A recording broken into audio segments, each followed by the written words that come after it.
Sophia Mendes had been working as an executive assistant at Whitmore Solutions for nearly 3 years. She was the silent force behind every rescheduled meeting, every last-minute presentation polished to perfection, every client crisis that somehow got fixed before it even reached Daniel Whitmore's desk. Daniel, the CEO, brilliant, cold, surgically efficient, treated her like a walking calendar app. Sharp, reliable, invisible. That's how he preferred it. Sophia, however, wasn't as invisible as he thought. It was a Thursday afternoon when she knocked on the door of his glass-walled office, holding a document that required his signature. She had barely stepped inside when Daniel looked up from his laptop, his expression unreadable, his suit perfect, his tie a little too tight. He didn't ask what she needed. Instead, he leaned back, eyes skimming over her, calculating something she couldn't read yet. "Beatrice won't be coming tonight," he said, voice flat. "She's sick." Sophia waited. Daniel sighed, like the situation annoyed him more than it should. "I need someone to sit in at tonight's dinner. Put on something elegant. You'll do." She blinked. His tone was void of emotion, like she were just another item he was reassigning. "This isn't an invitation, Sophia. It's an instruction. I need the seat filled. You'll listen, nod, and leave the talking to me." Then he turned his gaze back to his laptop, clearly done with the conversation. Sophia stood there, documents still in hand, 1,000 things rushing through her head. Of all the condescending things Daniel Whitmore had said to her, this might top the list. But she didn't say anything. She simply left the room, heels clicking with precision. She would go, but not because he told her to, because this was an opening. The restaurant was as sleek and cold as Daniel himself. Crystal chandeliers sparkled over pristine white linen and silver cutlery, and every guest seemed dipped in luxury and money.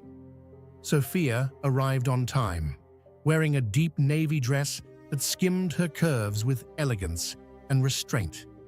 She had tied her hair up, put on her most neutral lipstick, and wore heels that didn't just click, they asserted. Daniel was already there, standing near the entrance, checking his watch. When he saw her, he didn't smile. He didn't say she looked nice.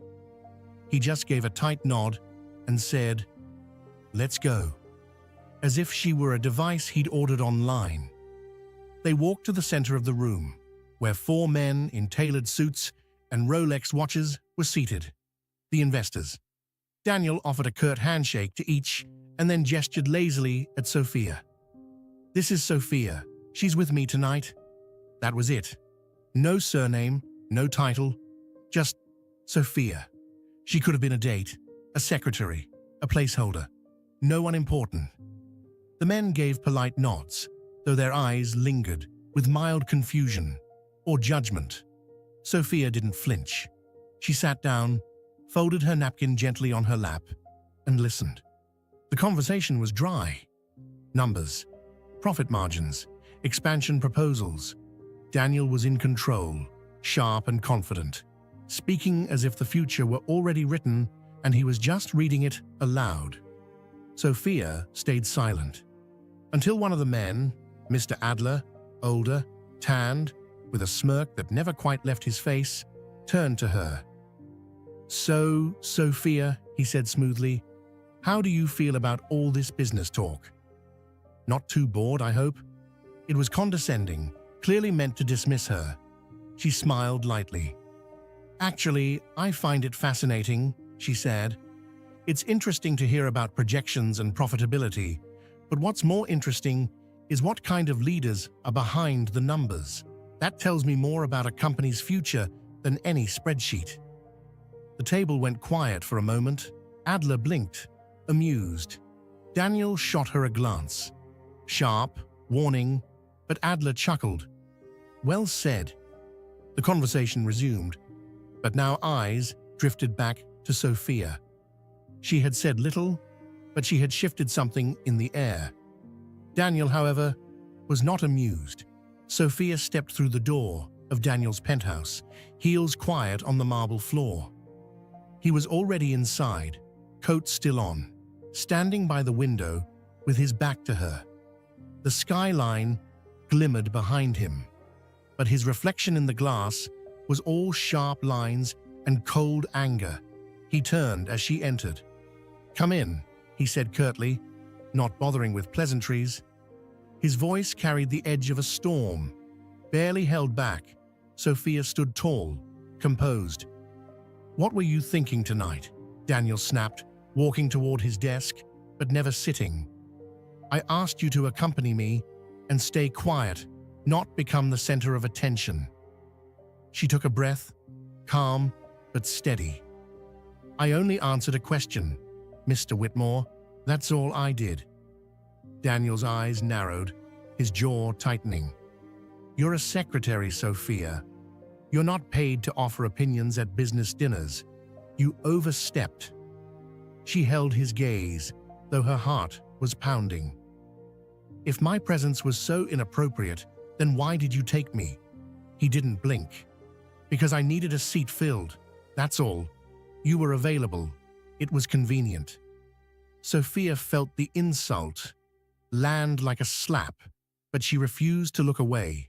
Her voice, when it came, was soft but firm. "Then I suppose convenience has its limits." Daniel's eyes turned colder. "Don't play smart with me. Don't confuse being silent with being incapable," she said, her hands clenched at her sides. The silence stretched. Then he moved behind his desk, opened the top drawer, and pulled out an envelope. He tossed it onto the desk without looking at her. "Consider this your last day here." She didn't flinch. Her eyes flicked to the envelope, then back to him. "So that's it," she said. 3 years of loyalty reduced to a single sheet of paper. Daniel didn't respond. Sophia stepped forward, picked up the envelope, and turned to leave. At the door, she paused. "I hope you enjoyed your evening, Mr. Whitmore, because I promise you, it meant more to me than it ever will to you." She left without another word, and for the first time in years, Daniel Whitmore felt a silence that echoed. The next morning, Sophia was quietly packing up her things. She moved methodically, drawer by drawer, placing years of notes and memories into a small cardboard box. There was a certain tightness in her chest, but no regret. She had said what she believed, and she knew Daniel had heard her. When her phone rang, she expected a family member or a friend checking in. Unknown number. She answered anyway. "Hello? Ms. Mendez," came a composed, steady voice. "This is Elijah Lane. We met briefly last night, though I doubt you noticed. I was sitting 2 tables over." Sophia blinked, uncertain. "Yes?" "I was impressed," he continued. "You were the only one at that dinner who spoke with conviction. The rest of them? Just noise in suits. But you had perspective." She didn't know what to say. "I'd like to offer you a role," Elijah said plainly. "My advisory team is expanding, and we need people who think like you. People who don't sit quietly when they shouldn't." Sophia's heart skipped. "You're serious?" "Very." A pause. Then, "Yes, I accept." And just like that, she closed one door and walked straight through another. Her new office overlooked the river. It was modern, clean, and quiet. The kind of space that wasn't built to hide voices, but amplify them. And soon after joining the team, she learned something else. Elijah Lane's firm had just acquired a significant share in Whitmore Solutions, which meant Sophia would now be attending quarterly strategic meetings with Daniel Whitmore seated across the same table. The day of the meeting, she arrived 10 minutes early, dressed in navy, hair pinned back, eyes steady. She took her place at the long conference table without hesitation. The room filled slowly. Daniel entered last. He looked calm, as always, but the moment his eyes landed on Sophia, something shifted.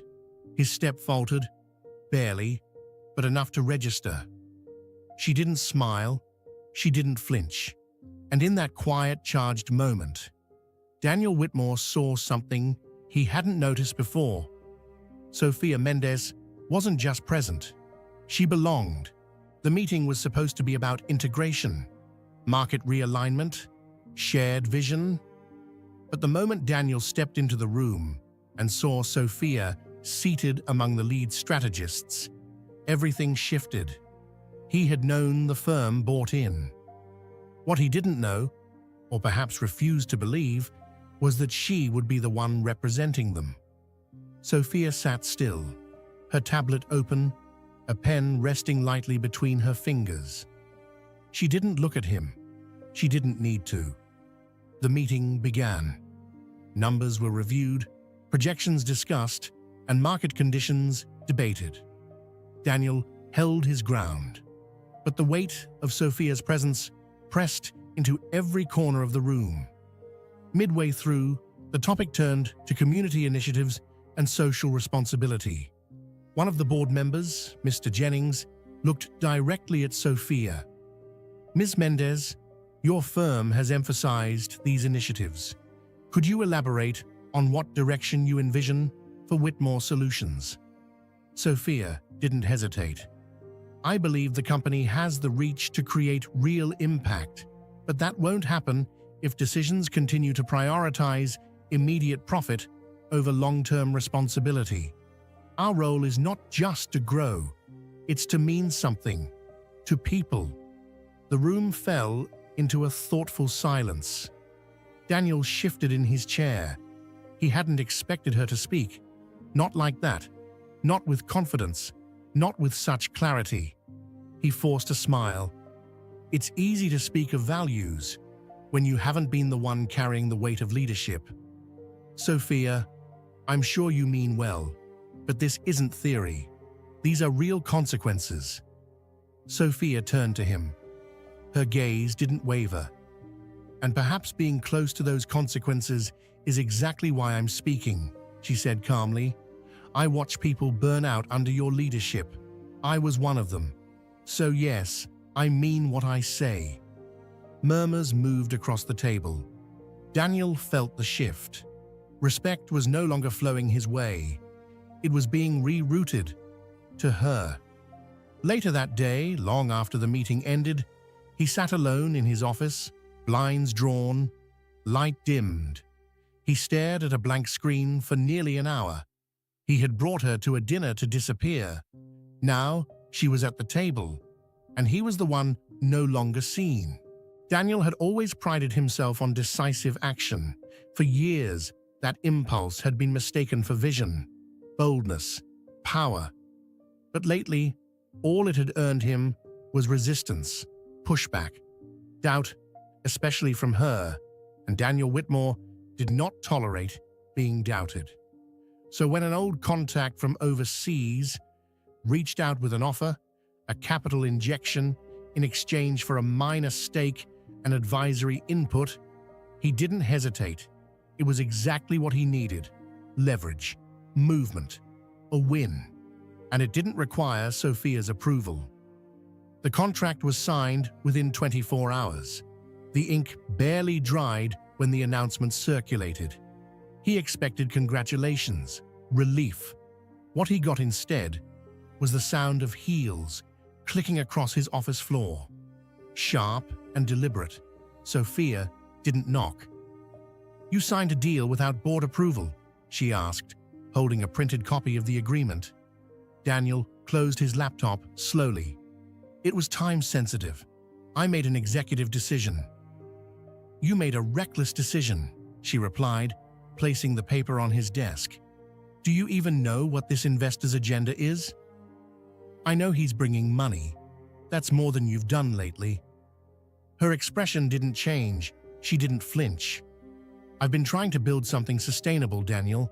Not just chase cash at any cost. This," she gestured to the paper, "puts all our efforts at risk." He stood, voice tight. "You think I don't know risk? I built this company from nothing. And now you're tearing it apart because you can't stand not being the smartest person in the room." The silence between them burned. He leaned forward. "Why are you always waiting for me to fail?" She stepped back, but her voice stayed level. "I'm not waiting. I'm watching. And you keep proving me right." She left without another word. Daniel remained standing, breath shallow, the paper still on the desk. It was supposed to be his comeback. Instead, it felt like confirmation that something or someone was slipping beyond his reach. The boardroom was colder than usual, not in temperature, but in tone, in the way glances were exchanged, in how no one reached for coffee, how silence stretched too long before anyone spoke. Daniel sat at the head of the table, posture firm, but jaw tight. He had rehearsed what he'd say, even timed his pauses. But now, with Sophia seated just across, her notes organized, expression unreadable, nothing about the moment felt rehearsed. Mr. Haynes, the board chair, finally spoke. "We've reviewed the contract you signed, Daniel, and we're concerned." Gravely, Daniel leaned forward. "The investment was necessary. You've seen the numbers. This allows for expansion without bleeding reserves." Mr. Haynes didn't blink. "Expansion is not the issue. Integrity is. This investor now holds influence over our social initiatives, the very ones this board voted unanimously to protect." Another board member cleared her throat. "We've built trust with the public based on those programs. That trust is fragile, and this deal may have compromised it." Daniel looked to Sophia. She didn't gloat. She didn't smile. She simply spoke. "This company can't serve two masters, profit and purpose, and this agreement muddies both." A long silence. Then Mr. Haynes said the words Daniel hadn't expected. "Not this soon. We're initiating a review of your executive authority, Daniel. Until then, major decisions must pass full board approval." The room exhaled. Papers were gathered. Chairs pushed back. Daniel remained seated. He couldn't move. He had come into the meeting expecting a debate. He left it stripped of power. Back in his office, Daniel sat in the dark, jacket discarded, tie loosened, fingers pressed against his forehead. For the first time in a very long time, he felt not anger, but fatigue. Bone-deep, soul-heavy fatigue. He thought about the first time he'd noticed Sophia, not as his assistant, not as someone who scheduled his life, but as a voice, a presence, a mirror. And now, that mirror reflected something he wasn't sure he liked seeing. He wondered, had she always been right? Was this what leadership looked like now? Not dominance, but responsibility. The thought wasn't just uncomfortable, it was terrifying. Daniel hadn't left his office all morning. The blinds were drawn, the overhead lights off, and the only sound in the room was the faint hum of the building's ventilation. He sat still behind his desk, not typing, not reading, just staring, as if silence might eventually offer him a solution. But all it offered was reflection, and none of it was easy to sit with. He had always believed decisiveness was his greatest strength, but now he wasn't so sure. His last decisive move had earned him a formal reprimand and stripped him of the autonomy he'd built over a decade. The board no longer trusted him. His own team barely looked him in the eye. And worst of all, Sophia, The woman he once viewed as invisible now stood in a position of greater influence than he had ever anticipated. When the knock came at the door, he didn't answer. A moment later, the door opened anyway. Sophia walked in without waiting for permission, just as she had the night of the dinner, calm, composed, and unshakably centered. But this time, her presence felt different. She wasn't there to confront him. She was there to watch him confront himself. "I heard about the meeting," Sophia said, closing the door behind her. Her voice was even, without trace of judgment or pity. "How are you doing?" Daniel didn't lift his head. "I've been better." He was still wearing yesterday's shirt, slightly rumpled, the first two buttons undone. There was a weariness in his expression she hadn't seen before. Not anger, not pride, just exhaustion. "I assume you're here to say, 'I told you so,'" he muttered. But Sophia didn't take the bait. She stepped closer, keeping her voice steady. "I'm here to ask what you plan to do now, because what happens next, that's still your decision." Daniel finally looked at her, and for once, there was no defensiveness in his eyes, only quiet uncertainty. "What would you have me do? Apologize to the board? Walk away? Let the investors piece this place apart while I stand on the sidelines and take notes?" "No," Sophia said, folding her arms. "I'd have you show up somewhere real, somewhere that forces you to see what leadership is when no one's watching." She paused, letting the silence stretch just enough to land her point. "There's a team visit tomorrow at the Southbrook Center. The Job Readiness Project. You should come with us." Daniel raised an eyebrow. "Why? So I can shake hands and smile for photos?" "No," Sophia said without missing a beat. "So you can listen. So you can watch people trying to rebuild their lives with less than you spend on a business lunch." Daniel leaned back, rubbing his temples with slow, tense fingers. He didn't say anything for a moment, and Sophia didn't press him. Then finally, with a voice quieter than before, he asked, "What if I don't know how to be useful there?" "Then maybe it's time you learned," she replied. He met her eyes. There was no malice in them, no condescension, just truth. She started to leave, but paused at the door. "Be ready by 8, and don't show up in a tailored suit."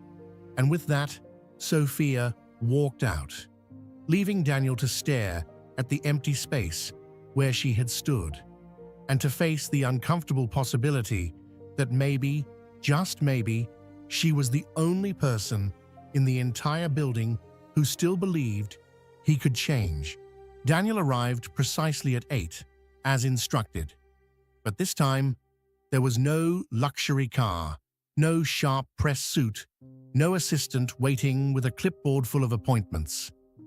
He wore a plain navy shirt, rolled at the sleeves, dark jeans that hadn't seen the light of a boardroom, and shoes that felt almost too quiet on the pavement as he approached the Southbrook Community Center. Sophia was already there, speaking with one of the coordinators at the entrance. She noticed him immediately, her expression unreadable, not welcoming, not cold, but something like quiet approval. It was subtle, but he caught it. He followed her inside without a word. The building wasn't impressive. The paint was chipped in places, the chairs mismatched, the walls filled with hand-drawn posters and photos of smiling faces. But there was something about the space that Daniel couldn't quite name. Something alive, something grounded. They entered a small meeting room where a dozen people, mostly women, were seated in a circle. Some had folders on their laps. Others simply sat, with nervous hands clasped tightly together. Daniel felt out of place instantly. These weren't his people. This wasn't his world. But Sophia greeted them like she'd known them all her life. She sat down without ceremony, without separation, and nodded for Daniel to do the same. He hesitated, then lowered himself onto one of the folding chairs. Introductions began.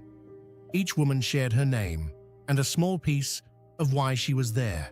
Single mothers, survivors of abusive homes, refugees who had left everything behind, women who had worked hard for years only to lose it all in a single moment, a layoff, an illness, a betrayal.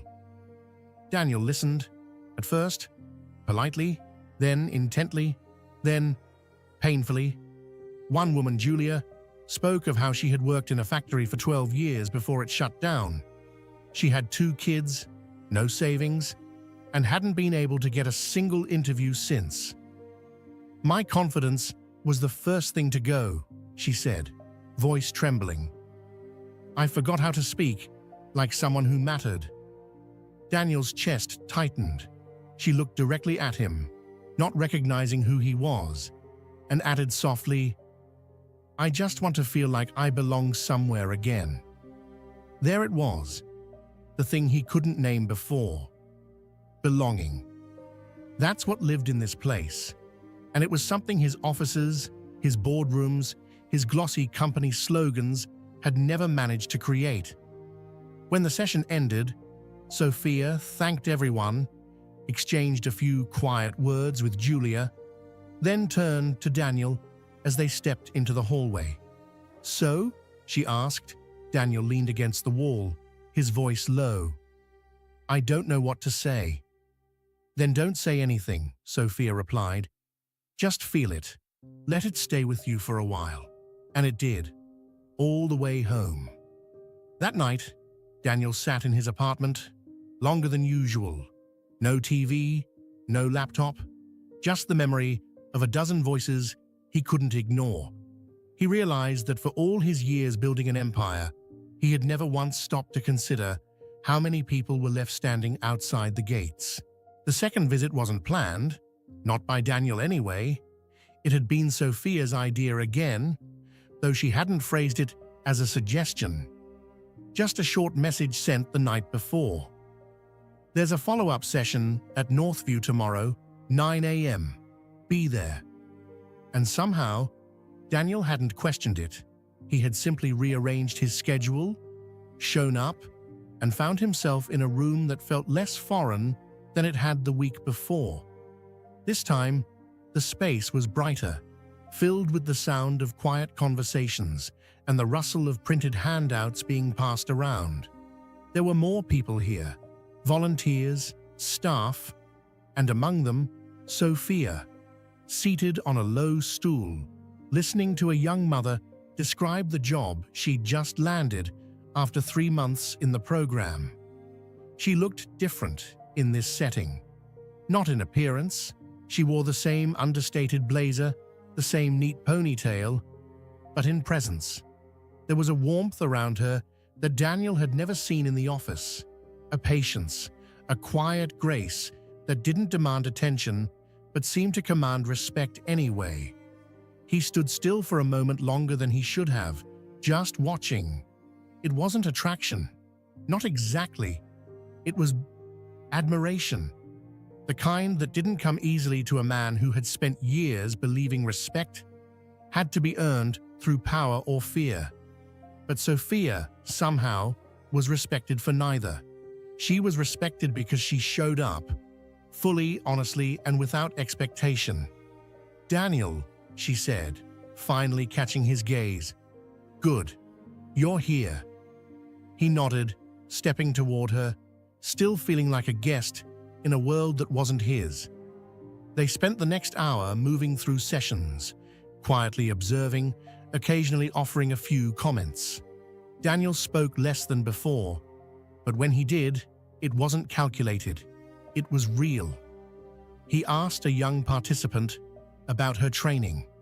He stayed after a mock interview to offer a few tips, not as a CEO, but as someone who had once failed every people skill imaginable. At one point, Sophia passed him a report. Their hands brushed lightly. It wasn't deliberate, not even noticeable to anyone else, but he noticed. And for a second, Daniel forgot the report. Sophia didn't react, or maybe she chose not to. Her attention returned to the task, but Daniel found himself glancing at her, as if seeing something new behind the careful expression she wore at work. Something softer, maybe even a little tired, a little lonely. That thought stayed with him longer than expected. Later, while they walked back to the car together, Sophia broke the silence. "You were different today," she said. Daniel glanced sideways. "Was it that obvious?"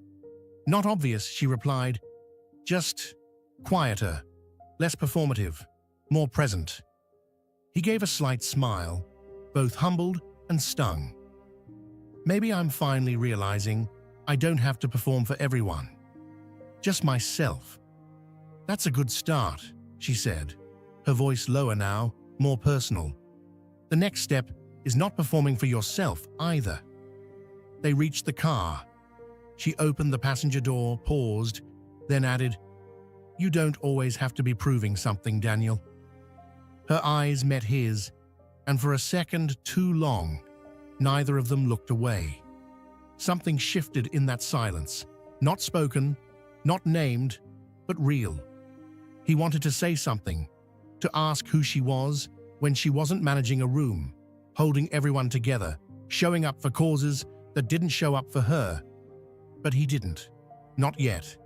Instead, he simply said, "Thanks for letting me come again." Sophia nodded. "You weren't a guest this time. You helped." And then she got in the car, leaving Daniel to walk around and take the driver's seat with a mind far more tangled than it had been an hour ago. He drove her back in silence, but somewhere between the first stoplight and her street, he realized he didn't want this to be just another visit. He wanted to know what she read at night, what she feared, what made her stay this driven, this guarded, and yet so impossibly open.